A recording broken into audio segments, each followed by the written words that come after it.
Todos hemos escuchado noticias como estas. ChatGPT. El 30 de noviembre del 2022, OpenAI lanzó ChatGPT, y desde entonces la popularidad de la aplicación ha crecido como la misma espuma. De la noche a la mañana se ha convertido en nada más ni menos que la inteligencia artificial más competente que se haya lanzado en los últimos tiempos, siendo capaz de responder a cualquier cosa que le preguntes y de realizar muchas tareas que le solicites, aunque esas respuestas no sean del todo correctas, ya que el estudio reciente sacado el 10 de agosto del 2023 por la Universidad de Purdue muestra que de las 517 preguntas de ingeniería en software que le realizaron al chatbot, ChatGPT respondió erróneamente al 52% de ellas, lo que son malas noticias para los entusiastas de ChatGPT, pero excelentes noticias para Microsoft, ya que parece que por el momento su website Stack Overflow continuará siendo el sitio principal de preguntas y respuestas para programadores. No solo fueron respuestas erróneas por parte de ChatGPT que se encontró en este estudio, también se observó que hasta un 77% de las respuestas de la aplicación son verbosas, tienen más palabras de las que deberían. Ojo, hay que tener en cuenta que este estudio solo fue sobre preguntas de ingeniería en software, ningún otro tema. No se ha testeado otras asignaturas. De todas maneras, lo que es seguro es que las respuestas de ChatGPT no son del todo acertadas. Sin embargo, los usuarios todavía prefieren las respuestas del chatbot a otras aplicaciones porque este ha logrado algo extraordinario: desarrollar un estilo de lenguaje articulado parecido al de un humano, algo que en computación se denomina pasar el test de Turing o imitation game, prueba que el mismísimo Alan Turing creó para definir a una entidad con comportamiento inteligente. Y según él, el comportamiento inteligente no es nada más que la habilidad de alcanzar un rendimiento a nivel humano en todas las tareas cognitivas suficientes para engañar a un interrogador. En otras palabras, bajo el test de Turing, una inteligencia artificial es considerada inteligente si es que sus respuestas no se las puede diferenciar a las de un humano. Son precisamente estas respuestas con un lenguaje articulado la razón por la que ChatGPT se ha convertido en una herramienta esencial para los usuarios del Internet de todas las áreas de todo el mundo. Entonces, ¿cómo logró esta fluidez? ChatGPT, al igual que toda inteligencia artificial, está programada para pensar y actuar como humanos, y para esto se apoya de tres pilares fundamentales, que son la estadística, el aprendizaje supervisado y el aprendizaje por refuerzo. La parte de la estadística es un tanto intuitiva. Es la rama de las matemáticas que trata con la recopilación de datos, análisis, interpretación, presentación y organización. La inteligencia artificial depende mucho de modelos estadísticos porque estos le permiten detectar patrones, identificar relaciones e inferir conclusiones, todo para aprender de la data y lograr hacer predicciones. En lo que se refiere a aprendizaje supervisado, aquí se utiliza un conjunto de datos de entrenamiento para enseñar a los modelos a generar la salida deseada. En este conjunto de datos se incluyen datos de entradas y respuestas correctas, que permiten al modelo aprender con el tiempo. El algoritmo mide su precisión a través de una función de pérdida, ajustándose hasta que el error se haya minimizado lo suficiente. Por último, el aprendizaje por refuerzo. En la psicología conductista se hace un especial hincapié en describir las leyes generales que rigen nuestra conducta voluntaria. Uno de los conceptos que manejan para ello es el condicionamiento clásico, que es un tipo de aprendizaje que se produce cuando asociamos estímulos, ideas o pensamientos a ciertas acciones. Este aprendizaje asociativo fue demostrado por primera vez por el filósofo ruso Iván Pavlov, con el experimento conocido como el perro de Pavlov. En el experimento, Pavlov observó que al ponerle comida al perro, este salivaba. Así que cada vez que Pavlov le ponía la comida, hacía sonar una campana, de modo que, cuando el perro la escuchaba, asociaba el sonido de la campana con la comida y salivaba. Así el perro estaba dando una respuesta a un estímulo. El aprendizaje por refuerzo se fundamenta en este experimento, con el objetivo de hacer aprender a una máquina con un esquema de premios y castigos, en un entorno donde hay que tomar acciones y que está afectado por múltiples variables que cambian con el tiempo. Lo bueno de la inteligencia artificial es que, a diferencia de la filosofía y la psicología que se preocupan por entender la inteligencia, la AI se esfuerza tanto en comprender la inteligencia como en construir entidades inteligentes, o por lo menos que gocen de lógica. Lógica, según Aristóteles, es pensar correctamente. Para demostrarlo presentó sus famosos silogismos que proporcionan estructuras argumentativas que siempre darían una conclusión correcta dado premisas correctas. Por ejemplo, Sócrates es un hombre, todos los hombres son mortales, por lo tanto Sócrates es mortal. Se suponía que estas leyes del pensamiento gobernarían el funcionamiento de la mente, por lo que iniciaron el campo que hoy llamamos lógica. Como te puedes imaginar, lograr que un computador actúe bajo esta lógica o realice algún otro tipo de actividad cognitiva parecida a la de un humano, partiendo de básicos ceros y unos, es una tarea muy demandante computacionalmente. Por lo que nada de esto sería posible sin una excelente infraestructura. Para ello, en la parte de software de tantos proveedores de servicios de computación en la nube, OpenAI escogió a Azure de Microsoft. Ahora, en el caso de hardware no hay opciones. Nada en el mercado se compara a los GPUs de Nvidia, y ChatGPT salió al mercado usando 10.000 de esos. Así que veamos por qué la inteligencia artificial depende del GPU. Justo antes del estallido de la Segunda Guerra Mundial, con solo 13 años, Ralph Baer, de origen judío, logró lo que muchos otros judíos no pudieron: salir de Alemania con su familia rumbo a los Estados Unidos. Y dentro de la siguiente década logró obtener un título en Ingeniería de Televisión por el Instituto Americano de Tecnología de Televisión. Baer era un genio para fabricar televisores, así que a sus 29 años, mientras trabajaba como ingeniero para la empresa fabricante de televisores Loral, se le ocurrió ponerse un reto más grande: lograr reproducir juegos en una pantalla de TV. Trató de convencer a su jefe de que si lo lograban, podrían diferenciarse de la competencia. Sin embargo, la propuesta fue rechazada.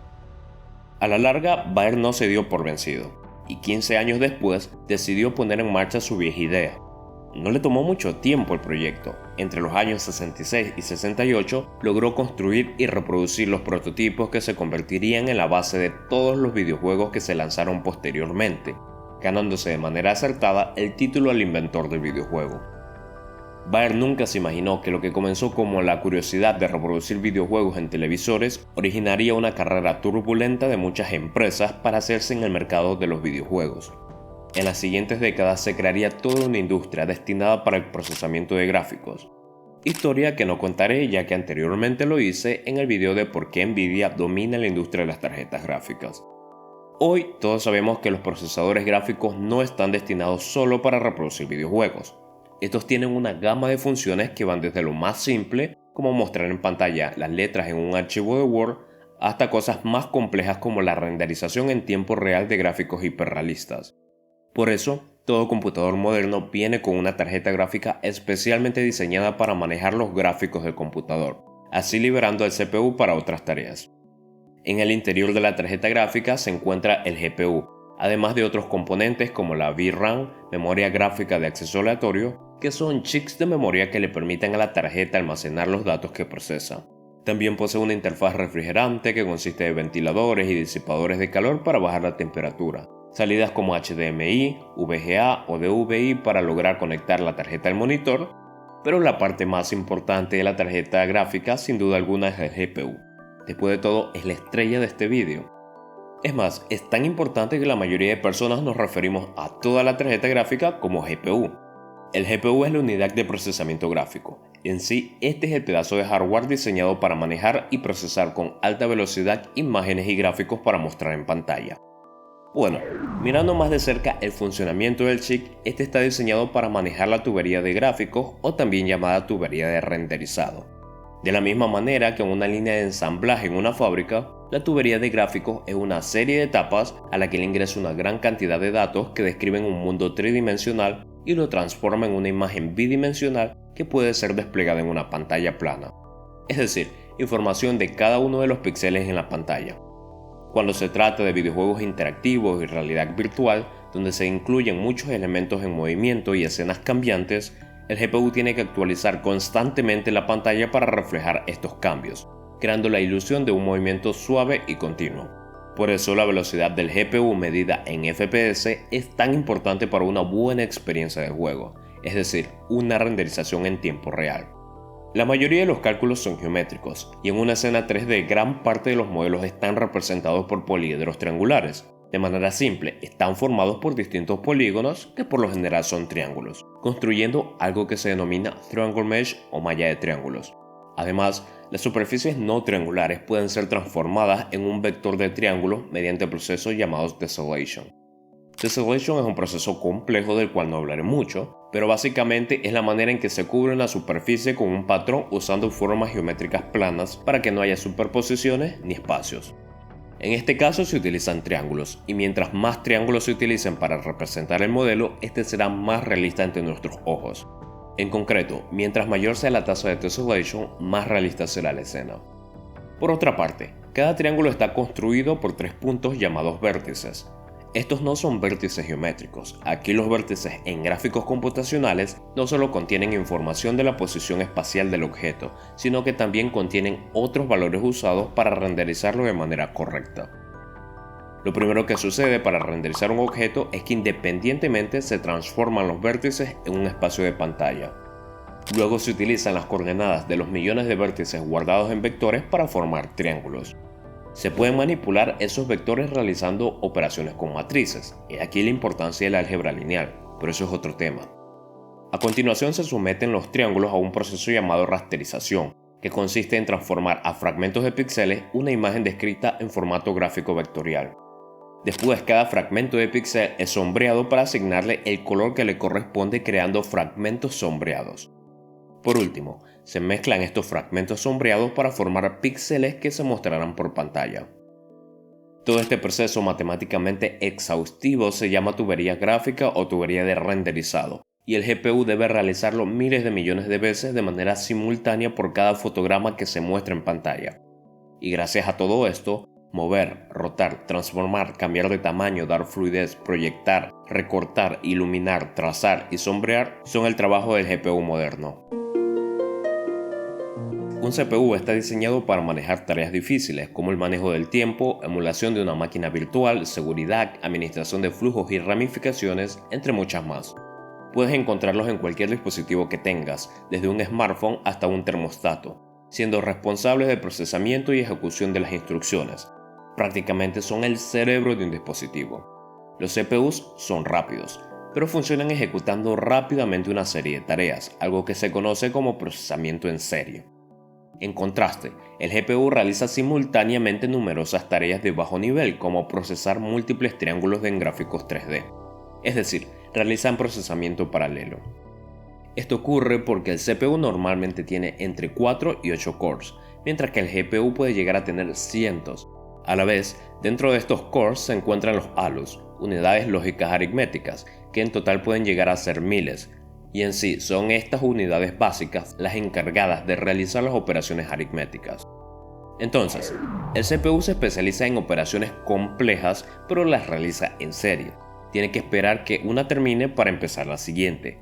En contraste, a pesar de que el GPU se especializa en operaciones de bajo nivel, este las realiza al mismo tiempo. Por ejemplo, si tuviéramos la tarea de leer todos los libros de una biblioteca, con el procesamiento en serie del CPU nos demoraríamos una eternidad al tener que leer libro por libro. En cambio, con el procesamiento paralelo del GPU, leeríamos todos los libros de la biblioteca a la vez. Al inicio del 2023, el CEO de OpenAI, Sam Altman, dijo lo siguiente: la incapacidad de OpenAI para conseguir GPUs adecuados es una de las principales razones del retraso en los planes a corto plazo de la empresa. Y con esto, el retraso de su producto más popular, ChatGPT. Básicamente, Altman admitió que ChatGPT depende fuertemente de la calidad de GPUs que puede encontrar, cosa que se puede extrapolar al resto de inteligencias artificiales. En el campo de Machine Learning, uno de los modelos más importantes para que una inteligencia artificial aprenda es el de una red neuronal. Como su nombre lo indica, una red neuronal está inspirada en el cerebro humano, imitando la forma en que las neuronas biológicas se envían señales entre ellas. Las redes neuronales toman data, luego bajo un proceso matemático del cual no entraré en detalles, se entrenan a sí mismas para reconocer patrones en esa data y por último predecir la salida para un conjunto similar de data. Si la respuesta se aleja a lo esperado, aquí el ingeniero afina los parámetros iniciales asignándole más o menos importancia a cada variable, con el objetivo de reducir la función de costo.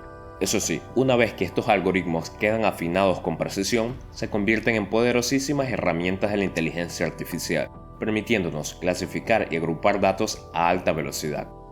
Así como el GPU utiliza su procesamiento paralelo para manipular los miles de vértices necesarios para mostrar en pantalla una escena 3D, el GPU puede ejecutar simultáneamente miles de redes neuronales, así permitiéndole a la inteligencia artificial procesar mayor cantidad de data en menor tiempo, lo que se traduce en un aprendizaje más robusto.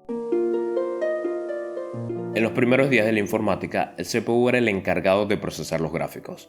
Sin embargo, a medida que se desarrollaron aplicaciones con uso intensivo de gráficos, sus demandas ejercieron presión sobre el CPU y le disminuyeron el rendimiento. Los GPUs se crearon como una forma de descargar estas tareas repetitivas de los CPUs y mejorar la representación de gráficos 3D.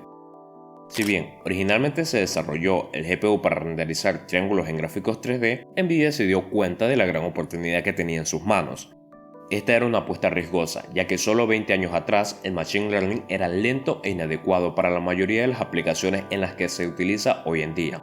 Aún así, se sospechaba que los GPUs harían una remarcable diferencia, ya que gracias a la capacidad que los hace destacar con respecto al CPU, el procesamiento paralelo, los GPUs son capaces de procesar miles de redes neuronales al mismo tiempo.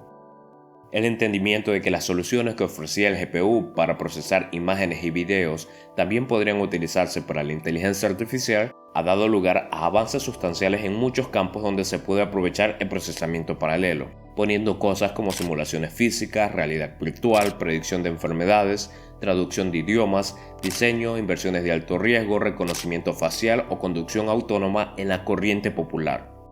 Entonces, lo que el GPU ha permitido al campo de la inteligencia artificial es sencillamente trabajar más rápido, manejar mayor cantidad de data y solucionar problemas más complejos, que no es nada, ¿eh? Por todas estas mejoras, la inteligencia artificial ha podido llegar a muchos más lugares y de distintas maneras. Ya no solo es una pequeña área reservada para compañías tecnológicas o laboratorios de investigación. Ahora la inteligencia artificial se encuentra en una gran variedad de negocios, en la medicina, en las escuelas y por último, hasta te recomiendo este video. Esto ha sido solo un pequeño vistazo del impacto que han tenido los GPUs en la inteligencia artificial. Después de todo, aunque esta es una industria antigua, recién está despegando, por lo que tiene un futuro emocionante lleno de posibilidades, que en poco tiempo ha logrado demostrar que los GPUs ya no están solo para juegos.